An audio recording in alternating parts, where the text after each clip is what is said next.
Hello my friends, drone lovers, and welcome if you are the Drones Academy, your academy.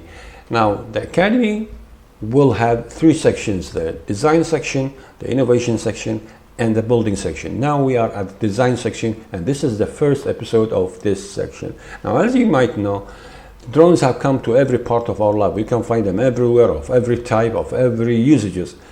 But we even have reached to drones that can go submersible underwater. But now we will talk in this episode about the main ones, the main types that is now currently in use. I have put them in 5 types. The first one is the multi-rotor VTOL. VTOL stands for the vertical takeoff landing, and multi-rotor, it's obvious, multi-rotors. Now this one is powered by electricity, usually from a battery. Because of that, the usage of this is limited usually to commercial or personal usages, because it has a limited range and it is also a limited altitude that it can go up. So that's why it is used only for simple commercial uses and mostly for personal uses. Now the second type is the single rotor vertical takeoff landing drone. Now this one is the same as the first type, except that it has only one rotor. It's also powered by electricity from a battery. That's why it has a limited range and limited altitude that it can go up, and also it's mostly used for personal usages and sometimes for simple commercial usages. Now the third type is here comes with a difference.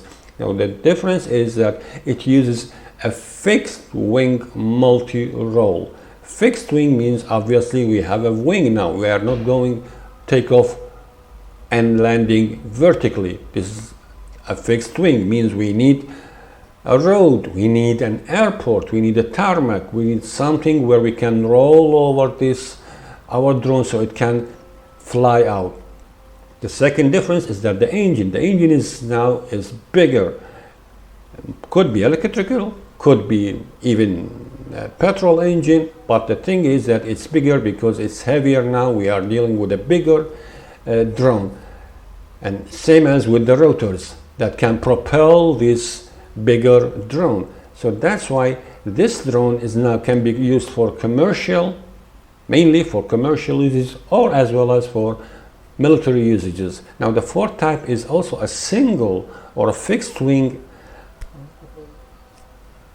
drone, but it's mostly used for military usages, for combat uses, because it is using a very advanced and sophisticated parts like the opticals, like the communications. It uses some encrypted communications between the operator and the drone. It can use bigger engines which can fly longer range. It can fly up high with a higher altitude.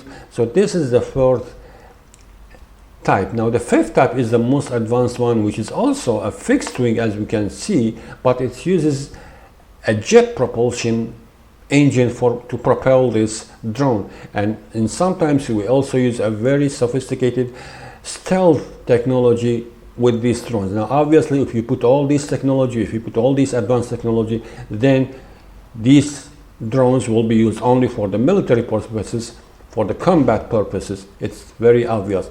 Now still there are a lot of types. We have reached even to drones that can go underwater, but they are still under testing, still under development, and they are not in very much wide usages in our daily life. Now what these drones consist of, or what these drones can be built of, or parts of these drones, what are these parts? Now the parts are 5 things. All these drones share the same parts, or the same design, the same parts that can be built from.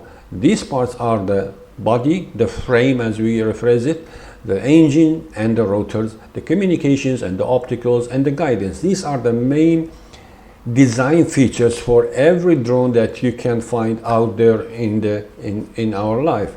Now the body or the frame, that means the differences between the frames of each drone. It consists of the types of the materials that we use. We could use a fiber glass, or we could use the metal, we could use aluminum, we could use just plastic sometimes. So that's the differences between the frames of all these drones, what material we use. Now for the engine and for the rotor, as we have said, there are different types of engines: electric engines, diesel engines, petrol engines, even jet engines we are using. So these are the differences, and because of that, the range and the altitude depends on the engine that we are using, and the rotors of types also, and the rotor shapes and the rotor designs. Now the communications is the way that the operator of this drone communicate with the drone and make it move. So the communications could be normal communications, it could be 3G, it could be 4G, it could be used with the satellite communications, it could be normal communications, it could be encrypted usages for the military. So these are differences of the communications. The fourth thing is the opticals. We use bigger opticals, we use higher zoom or bigger zoom opticals, we use infrared opticals. This all depends on what are the type of the drone we are using. The last thing is the guidance, which is the most important thing, because we have to decide at every single moment where is this drone at that moment. So these softwares that we will use will tell us where is this drone at that time and how it will move to the left, to the right, up, on, down. So these are the main things that we can tell about design of any drones. Thank you very much.